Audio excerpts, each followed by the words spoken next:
Hello friends, कैसा सब लोग। तो फ्रेंड्स, एक न्यूज़ आप लोगों के लिए आ रही है। देखिए, आप सभी को पता था, 2 दिन पहले ही आपके सामने सीटेट दिसंबर 2024 का नोटिफिकेशन आया था, जिसकी एग्ज़ाम डेट आपकी 1 दिसंबर थी। बट अब इसको अब चेंज कर दिया गया है। इसको चेंज करके आपका 15 दिसंबर यहाँ कर दिया गया है। इस नोटिस को आप लोग देख लेना, ठीक है। यहीं पर आपका दिया हुआ है, जो रिवाइज आपका ये पब्लिक नोटिस आपके सामने आया है, पहले वाला आपका हटा दिया गया है। आप लोग जब इसको जाके चेक करोगे, इस पब्लिक नोटिस के अंदर यहाँ पर देखिए सिंपल सा लिखा हुआ है कि जो आपका सीटेट का एग्जाम था भाई, पहले आपका 1 दिसंबर को होने वाला था, ठीक है। लेकिन किसी प्रशासनिक कार्य की वजह से, और देखिए प्रशासनिक कार्य कई वजह हो जाती है।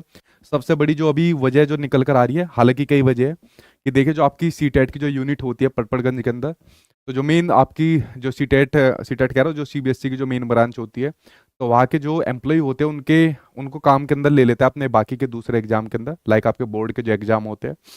तो दूसरा कारण ये भी था, इस बार सीटेट के अंदर आपका चेंज होने वाला था, बट वो चेंज नहीं हो पाया क्योंकि इनकी वजह से ही कमी रही थी। अदरवाइज कुछ ना कुछ चेंजेस इस बार आपके एग्जाम में देखने को मिलते, बट इस बार कोई भी चेंज नहीं है, वही सिलेबस वही पैटर्न है। तो ये संभावना आपके आगे के सीटेट के लिए बढ़ गई है। तो प्रशासनिक कार्यों में कई सारे कार्य हैं, जिसमें एक कार्य ये भी आपका आ रहा है, जो एम्प्लॉय की जो शॉर्टेज यहाँ पर हो रही है, जिसकी वजह से जो अब आपके एग्जाम की जो डेट है वो आपकी 15 दिसंबर रहने वाली है, ठीक है। 15 दिसंबर रहने वाली है। बाई चांस अगर आपके जो कैंडिडेट है उनका नंबर ज्यादा है, तो एक दिन पहले भी इस एग्जाम को ले सकते हैं, यानी कि 14 दिसंबर को ले सकते हैं। 14 दिसंबर के अंदर दिमाग खराब ही होना है। अगर हो सके तो सीबीएसई इसको अपना एक दिन एग्जाम कंडक्ट करा ले।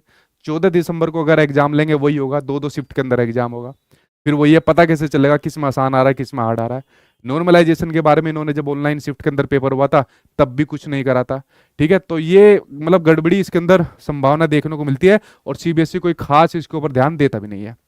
इसलिए अगर 15 दिसंबर को ही हो जाए तो वो ज्यादा आपके लिए यहाँ पर ठीक रहने वाला है। देखिए क्या होता है, लेकिन संभावना तो यही आपकी बन रही है। उसके अलावा देखिए, अगर आप लोगों ने यहाँ पर पब्लिक नोटिस देख लिया होगा, अगर आप लोगों ने पब्लिक नोटिस देख लिया होगा, उसके अंदर तो कोई भी आपका चेंज नहीं है। उसके बाद इसके फायदे नुकसान के बारे में बात करेंगे। यहाँ पर भी बस इन्होंने टाइप करके उसको 1 दिसंबर की जगह 15 दिसंबर कर दिया, ठीक है। फॉन्ट साइज आप लोग देख सकते हो कितना जल्दी में तैयार इसको किया गया है, ठीक है। तो बाकी भाई सेम वही प्रोसेस है जो आपके सामने यहाँ पर दिख रहा है। 15 दिसंबर को आपका एग्जाम है, चाहे पेपर फर्स्ट हो चाहे आपका पेपर सेकंड हो, दोनों ही आपका जो एग्जाम डेट आपके सामने लिख रही है ये कर दी गई है। अगर आप लोग इसको नीचे जाओगे, देखिए जो एग्जाम डेट का जो रिजल्ट है वो आपके लिए जरूरी है। मतलब तैयारी करना पढ़ना तो जरूरी है, लेकिन पढ़ किस लिए रहे हो, ताकि सीटेट एग्जाम पास करने के बाद मान लीजिए आपके आगे एग्जाम आता है, बीपीएससी का आता है, केवीएस आता है, डी ट्रिपल एस का एग्जाम आपके सामने आता है, तो वो मेन एग्जाम के अंदर बैठने के लिए तो आप लोग यहाँ पर पढ़ रहे हो, क्योंकि सीटेट से तो खाली आपको जॉब नहीं मिलेगी। अगर आपका जो एग्जाम की जो रिजल्ट की जो डेट है, इन्होंने कोई चेंज नहीं करा, इन्होंने सिर्फ एक अपने वो टाइपिंग के अंदर बैठाया लड़के को कि बेटा इसको टाइप कर दे, और 15 की जगह इसको, और 1 की जगह इसको 15 कर दे। बाकी जो रिजल्ट है, रिजल्ट आपका देखिए वही आएगा by the end of January 2025, जो टेंटेटिव होता है। अगर ये रिजल्ट आपका थोड़ा सा पहले आ जाता, बाई चांस आपके सामने मान लीजिए ऐसी परिस्थिति आ गई, सपोज आपके सामने केवीएस का एग्जाम है, इसमें तो आपका सीटेट चाहिए होता है, चाहे पेपर फर्स्ट हो सेकंड हो, पूरे देश भर का बच्चा इसके अंदर भरता है। मान लीजिए आपका बीपीएससी का एग्जाम है, उसके अंदर आपका पूरा देश भर का ज्यादातर बच्चा भर लेता है, जो आपका टीआरई फिफ्थ फोर के अंदर आप लोग नहीं कर पाओगे, ठीक है। कोई एपेरिंग के अंदर मतलब कोई चमत्कार हो गया तो बात अलग है, लेकिन टीआरई फिफ्थ की मैं बात आपके सामने कर रहा हूँ। मान लीजिए आपके सामने डी ट्रिपल एस का एग्जाम है, जो आपका दिल्ली के अंदर जॉब निकलती है। मान लीजिए आपके सामने सुपर टेट का एग्जाम है, क्योंकि आपको पता ही है इसके ऊपर आपका प्रोसेस चल भी रहा है, आयोग ने अध्याचन भेजा भी हुआ है, आपके विभाग से बस आपका आना है, उसके ऊपर यहाँ पर काम शुरू हो जाएगा। और सी टेट या यूपी टेट कोई एक आपके पास होना चाहिए। अगर आपका ये थोड़ा पहले हो जाता, 1 दिसंबर को ही हो जाता, तो आपका रिजल्ट भी जल्दी आ जाता, और मान लीजिए कोई भर्ती एकदम निकलती तो उसके अंदर आपका कोई पेच नहीं फंसता। अब सिंपल आपको कुछ नहीं करना, आपको अपनी तैयारी करनी है, और जो चीज आपके हाथ में है ही नहीं, क्योंकि भविष्य का किसी को कुछ नहीं पता कि क्या होगा भविष्य के अंदर, पता नहीं इतनी दूर क्या हो जाए। मैं जैसे मैं अपना बताऊं, मैं तो कल की भी नहीं सोचता। तो मैं आपसे यही कहूंगा कि अब आप लोग पूरे अपने सीटेट के एग्जाम की तैयारी करिए। बाकी देखिए आपके नसीब में क्या है, इनमें से किस एग्जाम के अंदर आप लोग यहाँ पर बैठ पाओगे।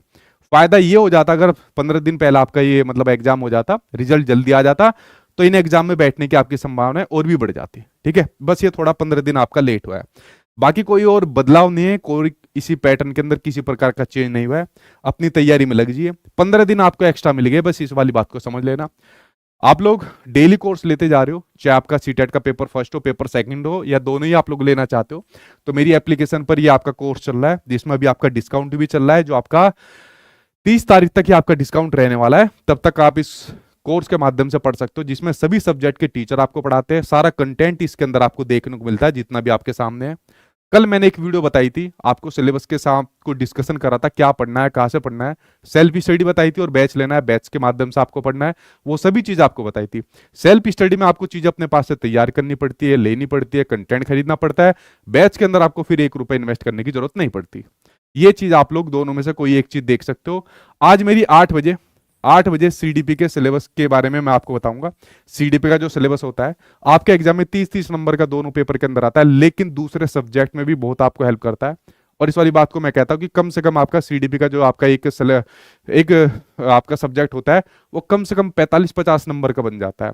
इसको आज मैं आप लोगों के सामने 8 बजे आपको चीजें बताऊंगा, कौन कौन से टॉपिक क्या पढ़ना है, कहां से पढ़ना है, ताकि आप लोग इनके अंदर पूरे में से पूरे नंबर लेकर आ सको। क्योंकि कल की वीडियो में बाकी के जितने भी सब्जेक्ट है, ईवीएस हो, सोशल साइंस हो, मैथमेटिक्स हो या भाषा हो, वो कल की वीडियो के अंदर मैंने आपको बता दिए थे। बुक्स बता दी थी, क्या पढ़ना होता है, किन गलतियों से बचना होता है, उस वीडियो को जाके देख लेना। और जो बच्चे 130 प्लस लेकर आए, उनके बारे में कल ही मैंने आपको बता दिया था। बाकी घबराइए मत, कोई ऐसी परेशानी वाली बात नहीं है कि कोई इसके अंदर आपको यहाँ पर घबराना है, ठीक है। कोम्बो भाई यही है, पेपर फर्स्ट पेपर सेकंड एक साथ आप ले सकते हो, इसी को कोम्बो कहते हैं, ठीक है। और पूछे भैया, आपका अगर कोई सवाल है जल्दी से पूछिए, ठीक है।